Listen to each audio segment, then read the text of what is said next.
জীবন নাটকের তরি হয়ে ভাসলাম, কিন্তু মাঝে আর হয়ে উঠতে পারলাম না। আমার মতো সুখী মানুষ হয়তো পৃথিবীতে খুব কম মানুষই আছে।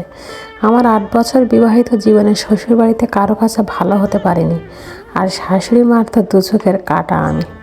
আমাকে সহ্য করতেই পারে না। আমি তার চোখে এতটাই খারাপ মানুষ যে সে আমাকে অভিশাপ দিয়েছিল যে আমি যেন কোনোদিন মা হয়ে উঠতে না পারি। আল্লাহ যেন আমাকে সারা জীবন নিঃসন্তান করে রাখে। কেমন লাগে বলুন তো কথাগুলো শুনলে? তখন আমার ছেলে পেটে ছিল, কিন্তু আমার শাশুড়ি জানতো না। আমার অপরাধ ছিল, আমি মধ্যবিত্ত ঘরের মেয়ে। আমার বাবা আমার বিয়ের সময় শ্বশুরবাড়ির লোকদের ভালো করে খেতে দিতে পারেনি, তাই তাদের মান সম্মান ছিল না। বিয়ের দিন থেকে আমি কারোর কাছে ভালো মুখ পাইনি। শাশুড়ি ননদরা সবাই কথা শোনাতো, খোঁচা মেরে কথা বলতো। আমার বাবা যদি আমার এখানে আসতো তাহলে তারা তার সাথে ভালো করে কথা বলতো না। আর আমি যাই করতাম না কেন সব ভুল করতাম। আসলে কি বলেন তো, যাকে মানুষ হিসেবে পছন্দ না তার কোনো কাজই পছন্দ হয় না। 8 বছর বিবাহিত জীবনে কোথাও ঘুরতেও যেতে পারিনি। আসলে আমাকে মানুষ সমাজে ওঠানো যায় না, আমি এতটাই খারাপ মানুষ। যেদিন কোথাও যেতে চাইতাম সেদিন আমার আর কাজের শেষ থাকতো না। শাশুড়ি বলতো এই কাজগুলো করা হয়ে গেলে তাই বাইরে সময় থাকলে যাবে, কিন্তু আমার আর সময় থাকতো না সে কাজগুলো করার পরে। এখন আর কোথাও ঘুরতে যেতে মন চায় না, তাতেও আমার দোষের শেষ নেই। গ্রামের লোকের সাথে বলে বেড়ায় যে হ্যাঁ আমি কোথাও যাই না বেড়াতে। আসলে আমার মতো শাশুড়ি পেয়েছে তো সেজন্য আর মন যেতে চায় না কোথাও। অন্য শাশুড়ি হতে তো থাকতো শ্বশুর বাড়িতে, কী করে দেখা যেত।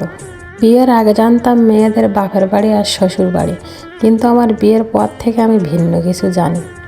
আমি জানি বাপের বাড়ি আর শাশুড়ির বাড়ি। যদি আমার সাথে কিছু হয় তো কথায় কথায় আমাকে বলে আমার বাড়ি থেকে বেরিয়ে যাও।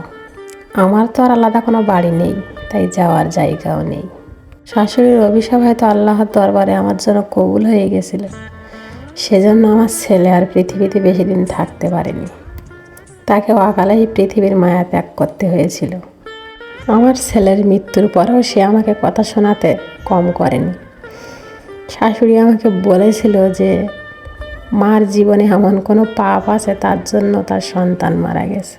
আচ্ছা বলেন তো, 22 বছর জীবনে কি এমন পাপ করলাম যার জন্য আমার কোলের সন্তান মারা গেছে? এই কথাগুলো শুনলে আপনার অনুভূতিটা কেমন হবে? আমি নাকি আমার ছেলের মৃত্যুর জন্য দায়ী? আমার জীবনের করা পাপই নাকি আমার ছেলেকে মৃত্যু পর্যন্ত নিয়ে গেছে? এখন মাঝে মাঝে ভাবি আমি এত কিছু কিভাবে সহ্য করতে পারি, কীভাবেও বা শুনলাম। আমাকে এইভাবে বলতো আমি যদি নিঃসন্তান থাকি, আমার যদি কখনো সন্তান না হয় তাহলে সে আমাকে এখান থেকে তাড়িয়ে দেবে।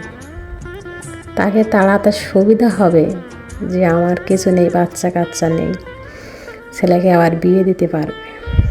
এত কিছুর পরেও ধৈর্য ধারণ করি, আল্লাহ অবশ্যই আমার জন্য সুদিন নিয়ে আসবে।